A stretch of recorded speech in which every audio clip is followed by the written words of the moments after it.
Apa kabar teman-teman semua? Alhamdulillah, saya sehat, saya hebat. Yes.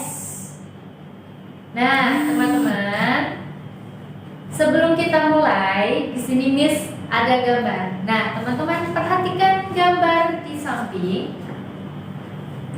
Ya, teman-teman, gambar di samping sering kita jumpai atau kita temui di sepanjang jalan. Nah, gambar di samping apakah pamflet, teman-teman? Ya, bukan ya. Ini bukan pamflet. Apakah ini poster? Ya, betul sekali. Nah, gambar di samping berupa poster. Nah, poster di sini merupakan desain grafis. Desain grafis yang dijadikan sarana iklan atau himbauan dalam bentuk gambar ataupun tulisan.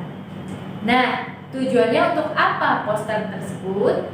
Ya, poster di sini itu tujuannya untuk menarik perhatian para pembaca. Ya. Nah, itu tadi tentang poster. Kemudian contohnya seperti apa sih, Miss, poster itu? Nah, teman-teman, poster itu bisa berupa poster pendidikan, poster layanan masyarakat, ataupun poster kesehatan, dan masih banyak lainnya. Nah, teman-teman, bagaimana, Miss, caranya untuk membuat poster? Teman-teman tahu nggak? Bagaimana caranya? Ya, cara yang pertama yaitu tentukan tema poster. Nah, jadi teman-teman tentukan dulu temanya itu mau bikin apa, poster tentang apa. Misalkan poster tentang kesehatan. Nah, itu adalah temanya. Kemudian teman-teman selanjutnya yang kedua. Yang kedua, menentukan kalimat poster. Nah, setelah teman-teman udah mencari temanya, kemudian teman-teman tentukan kalimat yang cocok apa ya. Nah, kalau udah ketemu kalimatnya, selanjutnya yang ketiga, teman-teman merencanakan gambar yang cocok untuk poster yang akan teman-teman buat. Nah, itu yang ketiga. Kemudian yang terakhir atau yang keempat, itu membuat gambar dan kalimat poster. Jadi teman-teman bisa membuat poster. Nah, itu tadi tata cara membuat poster. Di sini teman-teman ada tugas ya, karena Miss sudah ngasih tahu caranya. Teman-teman tugasnya itu membuat poster ya. Posternya Miss kasih tema ya, teman-teman. Temanya adalah menjaga paru-paru kita. Nah, teman-teman, itu poster. Nah, teman-teman, itu tugas posternya ya. Kemudian teman-teman tadi sudah Miss perlihatkan contoh dari poster. Ada poster pendidikan, kemudian ada poster layanan masyarakat, dan ada poster kesehatan, dan masih banyak lainnya ya, teman-teman. Nah, dari poster yang ada di samping ini merupakan poster tentang kesehatan. Nah, ini tentang poster kesehatan. Kira-kira teman-teman coba perhatikan poster di samping ini, teman-teman itu bisa melihat apa aja ya yang ada di poster ini. Ya, teman-teman lihat apa? Banjir? Oh, bukan. Apakah teman-teman melihat api? Hampir ya, bukan api, tapi ini adalah asap. Betul sekali, asap. Nah, teman-teman, asap kira-kira itu bagus nggak buat organ pernapasan kita? Ya, kurang ya teman-teman, dan itu tidak bagus buat pernapasan kita. Kenapa? Kenapa asap itu tidak bagus untuk kesehatan kita?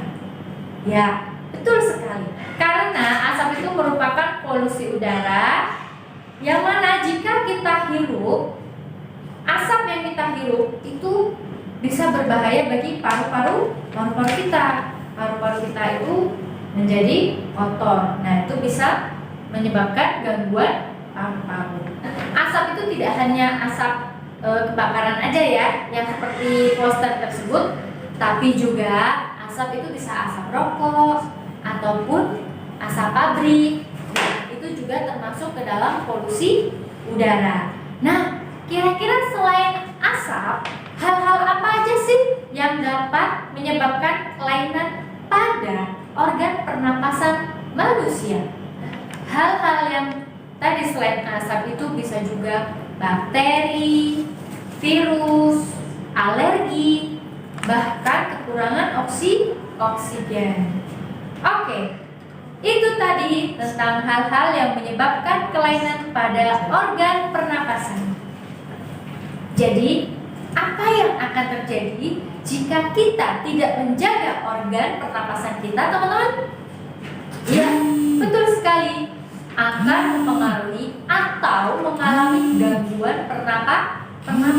Iya, pernapasan kita akan terganggu jika kita tidak menjaga organ pernapasan kita. Seperti apa? Nah, yang pertama ada faringitis. Faringitis merupakan radang pada faring sehingga timbul nyeri pada saat menelan makanan. Itu biasanya ada di tenggorokan. Nah, jika teman-teman seperti itu namanya adalah faringitis. Kemudian yang kedua ada asma. Asma merupakan penyakit paru-paru yang menimbulkan sesak napas dan pengi. Ya, jadi dia tuh bunyi. Kalau nafasnya itu bunyi. Nah, seperti itu. Kemudian itu terjadi secara berulang. Tahu nggak teman-teman penyakit asma? Nah, penyakit asma itu juga bisa terjadi atau dipengaruhi oleh faktor keturunan. Nah, jadi teman-teman itu hati-hati ya. Sering-sering kita ke tempat sejuk ya, supaya kita tidak terkena asma. Kemudian yang ketiga ada influenza. Influenza itu sering kita temui ya teman-teman. Nah, ini disebabkan oleh virus influenza. Gejalanya itu ya seperti pilek, hidung tersumbat, kemudian bersin-bersin. Nah, bisa juga tenggorokan itu terasa gatal ya teman-teman. Nah, itu tentang influenza. Kemudian selanjutnya yang keempat ada bronkitis. Bronkitis ini merupakan peradangan pada cabang tenggorokan. Cabangnya mengalami peradangan ya teman-teman. Ini salah satu kelainan dari gangguan pernapasan. Oke, selanjutnya yang kelima ada emfisema. Emfisema merupakan pembengkakan pada paru-paru karena pembuluh darah itu kemasukan udara. Ya, nah itu namanya emfisema. Kemudian yang keenam ada sinusitis. Sinusitis merupakan peradangan pada rongga hidung atau sinus paranasalis. Nah, itu tadi teman-teman kelainan yang keenam. Kemudian yang ketujuh. Yang ketujuh ada tuberkulosis. Tuberkulosis atau disebut dengan TBC. TBC ini merupakan penyakit yang disebabkan oleh infeksi kuman Mycobacterium tuberculosis. Nah, itu yang ketujuh. Kemudian yang kedelapan, teman-teman. Yang kedelapan ada pneumonia. Pneumonia disebabkan oleh infeksi bakteri, virus, atau jamur.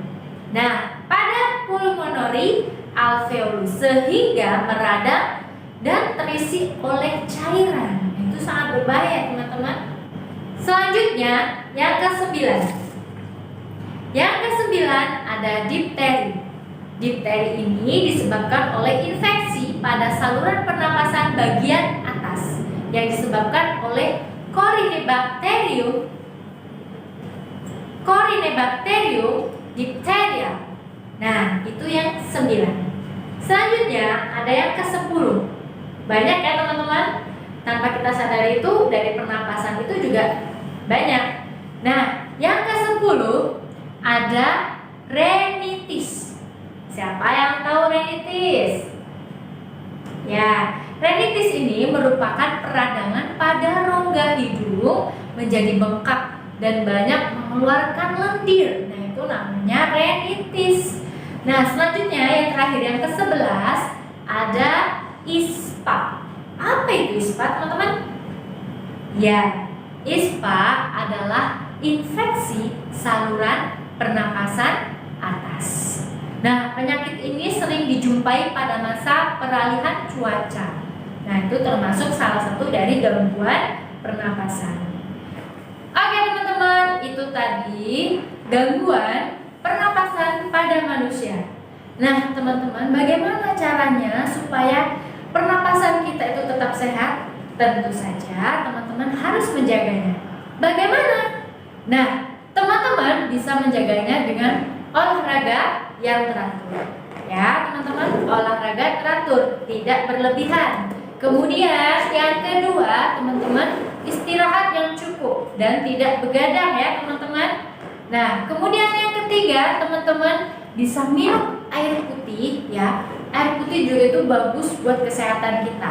Jadi teman-teman tetap minum air putih secukupnya ya, supaya kita tidak dehidrasi juga. Nah, selanjutnya pola makan. Pola makannya teman-teman juga perlu diperhatikan ya. Apalagi sekarang ini kebanyakan makan junk food ya, siap saji. Nah, itu juga kalau bisa dikurangi ya, teman-teman. Oke? Nah, itu tadi bagaimana cara menjaga organ pernapasan kita. Jadi teman-teman, terima kasih untuk pembelajaran hari ini. Sampai jumpa di pembelajaran selanjutnya. Wassalamualaikum warahmatullahi wabarakatuh.